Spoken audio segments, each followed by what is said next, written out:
Let's cross over now to Laura Blumenfeld, a Middle East analyst at Johns Hopkins University, currently in Palm Beach, Florida. So very good to have you with us. Let me start with asking, thousands of sick and injured Palestinians have been waiting for almost 9 months to evacuate into Egypt via the Rafah crossing for medical care. Today, the crossing opened. Why has it taken so long? Oh, that's right. It's about an estimated 12,000 are in need of evacuation. And I would say today's 50 are a trickle in a class 5 rapid river of need. The war has made it all but impossible to keep that crossing open. Today marks another first, by the way, aside for the cheers and the tears, if not of joy, then at least relief.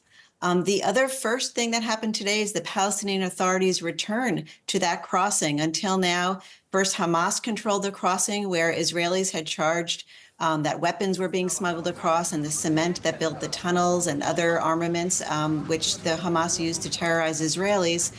But Israel seized that crossing back in May.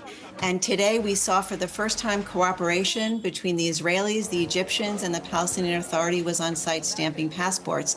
So it does offer some hope looking forward. It's almost like a pilot, a test for future cooperation, hopefully in the rebuilding of Gaza.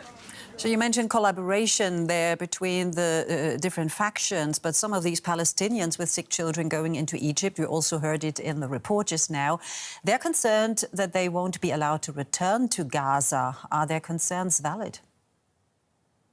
Yeah, concerns all around. Look, it's a time of great anxiety and uncertainty. Are folks being trapped in Gaza? Are they being transferred out of Gaza? Question marks hanging over the region.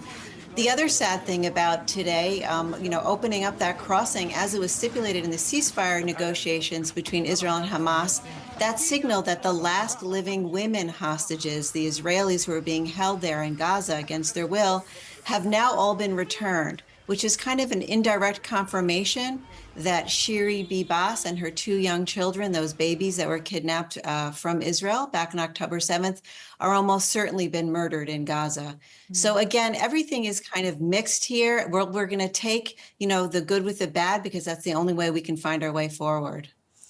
Now, a number of Arab nations on Saturday rejected US President Donald Trump's suggestion to relocate Palestinians from Gaza to neighboring Egypt and Jordan. Now, is that idea a non-starter or a real possibility? Well, Donald Trump has a very simplistic approach to real estate. He's looking at this like he says it's a demolition site, and we've got to find housing for the Palestinians. It's not clear whether he means permanently or temporarily while they rebuild Gaza.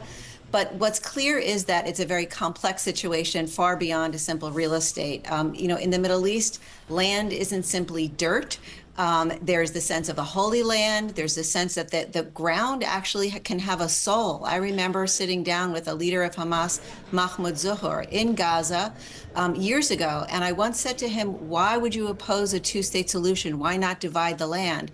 And he looked at me in horror and he said, asking me to divide Palestine, to chop it in two, is like chopping off a woman's arm, a woman's leg. We can't divide Holy Land. So part of it, I think, is a non-starter because of the mindset in the region. It's far beyond just, you get a job in Toledo, you move to Philadelphia. There isn't that same kind of idea of just practicality. There's tremendous emotional resonance to territory. Mm-hmm.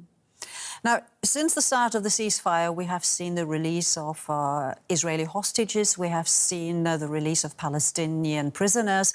Negotiations on phase 2 of that ceasefire deal, they are due to begin on Monday. Do you think the agreement will move to the next phase? Well, Donald Trump really rammed this first phase through.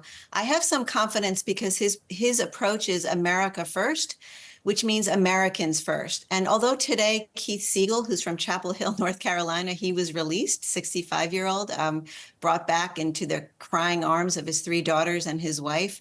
There are 2 more Americans who are believed to be alive who are still there, including one who wouldn't be released until the final phase.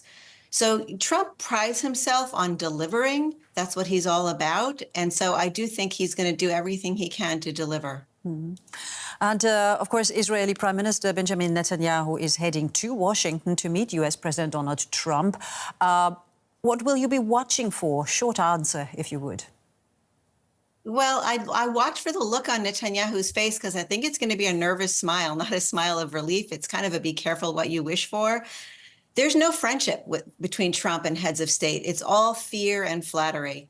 So I would, watch his face carefully. I think that there's a lot at stake here. There's Iran, number one, normalization with Saudi Arabia. Of course, all that depends on how things are resolved with the Palestinians in the West Bank.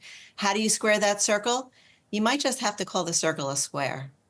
All right, Middle East analyst Laura Blumenfeld there speaking to us. Thank you so very much.